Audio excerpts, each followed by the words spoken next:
Hello, Captain Dennis Barbour again, and on this seminar we're going to talk about sight casting for Spanish mackerel, bluefish, and Atlantic bonito. Atlantic bonito show up early in the year, usually in the April time frame. Is a time of the year when we get super clear water. Again, they show up and they congregate kind of around structure, natural rock bottoms, and Atlantic bonito busts the water like Spanish mackerel, only a bigger, they're more aggressive surface feeder than the Spanish mackerel. So that's what you want to watch for if you're trying to target and sight cast for Atlantic bonito Spanish.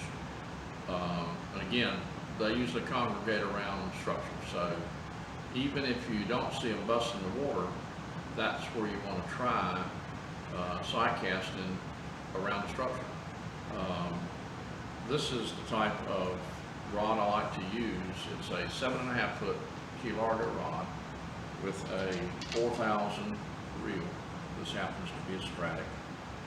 It's the same rod that I use for float fishing for speckled trout. That's why you see a float rig on it. The only difference is you cut the float rig off and put some type of surface or below surface plug to cast and retrieve with a fluorocarbon leader. Fluorocarbon leader works really great when you're sight casting. It has one drawback. If you're fishing early in the year for Atlantic bonito, the Atlantic bonito are the toothy bonito that are really good to eat. Your later on, your regular bonito that just has really fine teeth that you catch while you're trolling for Spanish are not the tasty ones like Atlantic bonito. Atlantic bonito have teeth almost like a king mackerel, very sharp teeth.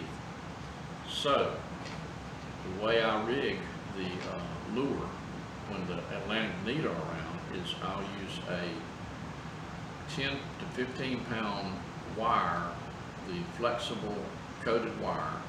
I'll tie that to the front of my lure about 6 inches. Otherwise, what you wind up having is cutoffs, a lot of cutoffs, and you don't want to lose many lures, whether it be a gotcha lure.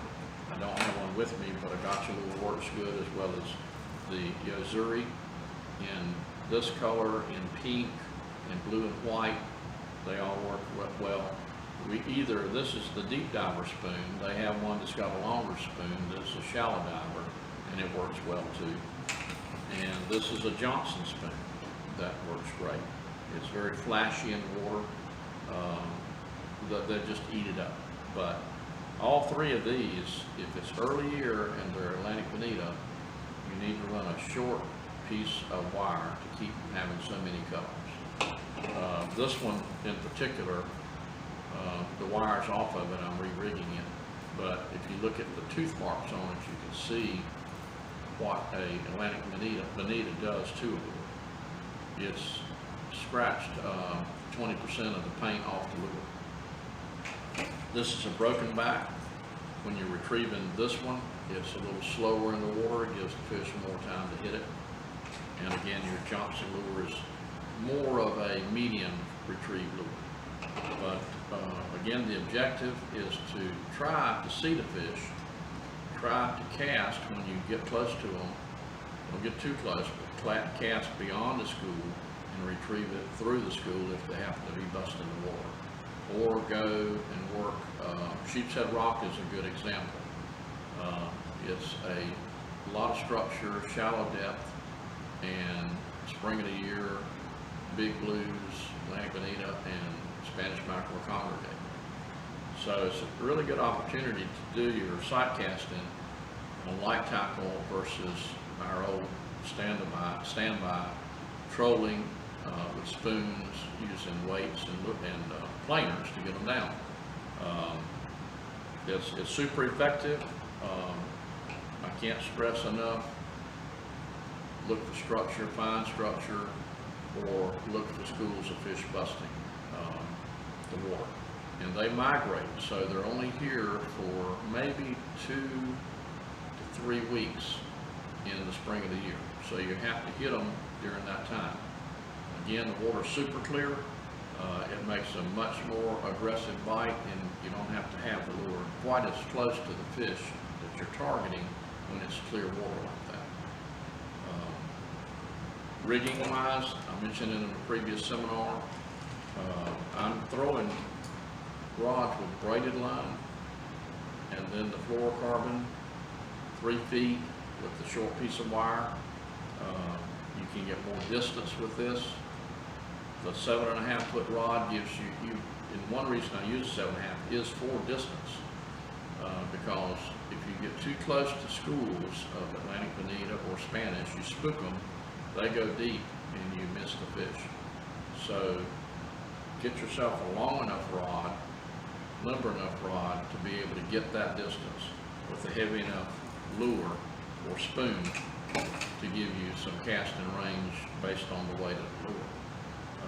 I don't use real big lures for those fish. This size lure will work just fine. This is a 3-inch Yozuri. If they're big fish, you can use a 4-inch. These cutters, Boomerang, are made for cutting that braid and re-rigging. They lock closed so they don't cut you. Open them up when you need to cut braid and re-rig. Pre-rigging is very important. Don't wait till you see a school of fish to tie lures on and rig to target them, because they move fast, they're migrating fast, and you got to stay up with them. This is a short little presentation of what works for me. As I mentioned in the previous video, this is not everything that works or the best thing that works, but it works for me. If you have a particular flashy spoon or lure that's worked for you, it will catch Atlantic Bonitas. The last trip I made, we caught a mixture and filled up a 50-quart Yeti cooler with a mixture of Atlantic Bonito, Spanish mackerel, and big bluefish. So hope you have success at that. If you need some further instruction, again, I'm Dennis Barbour with Island True Value Type 1 Hardware. We can set you up with the equipment, and I also have Island Charters. We can take you and show you how to catch these fish.